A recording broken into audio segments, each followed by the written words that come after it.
મોદી સરકારનું 3.0નું પ્રથમ બજેટ જાહેર કરાતા સુરતના ઉદ્યોગપતિઓ દ્વારા બજેટને આવકારવામાં આવ્યું હતું. નાણામંત્રીએ બિહારને ₹57.5 હજાર કરોડ, આંધ્રપ્રદેશને ₹15,000 કરોડની સહાય આપવાની જાહેરાત કરી હતી. તેમણે બિહાર, ઝારખંડ, પશ્ચિમ બંગાળ, ઓડિશા, આંધ્રપ્રદેશ માટે માળખાકીય વિકાસ માટે વિશેષ યોજના લાવવાનું પણ વચન આપ્યું હતું.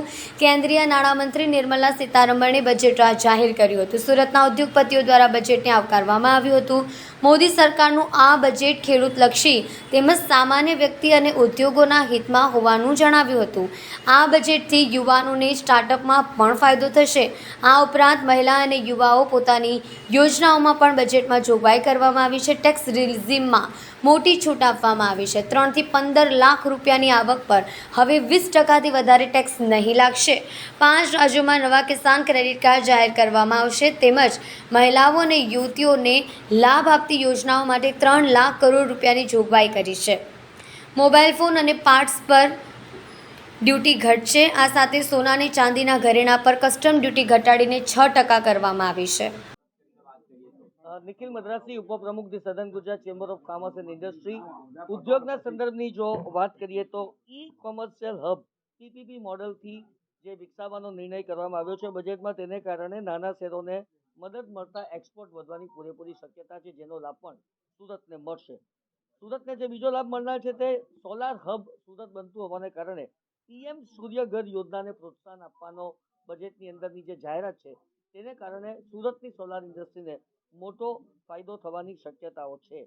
આ ઉપરાંત કાચા હીરા વેચતી આંતરરાષ્ટ્રીય કંપનીઓને માટે સેફ હાર્બર દર એટલે કે માઇનિંગ કંપની હવે સીધી સુરત આવી શકવાની શક્યતાઓ આ બજેટની જોગવાઈને કારણે વધશે. તેથી હીરા ઉદ્યોગને ફાયદો થવાની શક્યતાઓ છે.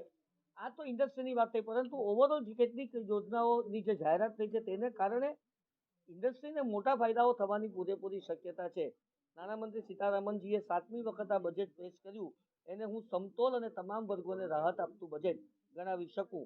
મફત રાશન યોજના 5 વર્ષ માટે લંબાવી એટલે ગરીબોને ફાયદો થાય, એ સ્વાભાવિક છે.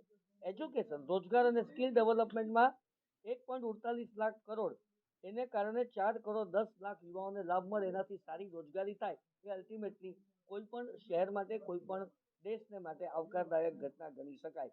ઝીંગા ઉદ્યોગની પણ એક નાનકડી જાહેરાત કરવામાં આવી છે, જેથી સુરતનો ઝીંગા ઉદ્યોગ ચોક્કસ ડેવલપ થશે અને પ્રાકૃતિક ખેતી માટે 1 કરોડ ખેડૂતોને મદદ મળતા આપણી જે દક્ષિણ ગુજરાતની જે આખી સિસ્ટમ છે તેની અંદર મોટા પાયા પર ફેરફાર આવવાની શક્યતાઓ જોઉં છું.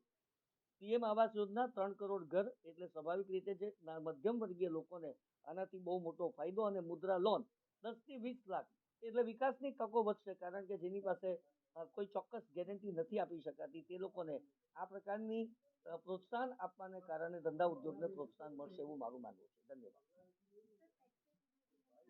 ટેક્સટાઇલ ઉદ્યોગની જોગવાઈઓ માટે પ્રમુખશ્રીએ ઓલરેડી વાત કરી દીધી છે, અને હજુ વધુ કેટલીક જોગવાઈઓ નાની નાની હશે પણ તે સીધે અત્યારે ડિક્લેર નથી થઈ, એટલે એ જાહેર થતાની સાથે તેનો ખ્યાલ આવશે.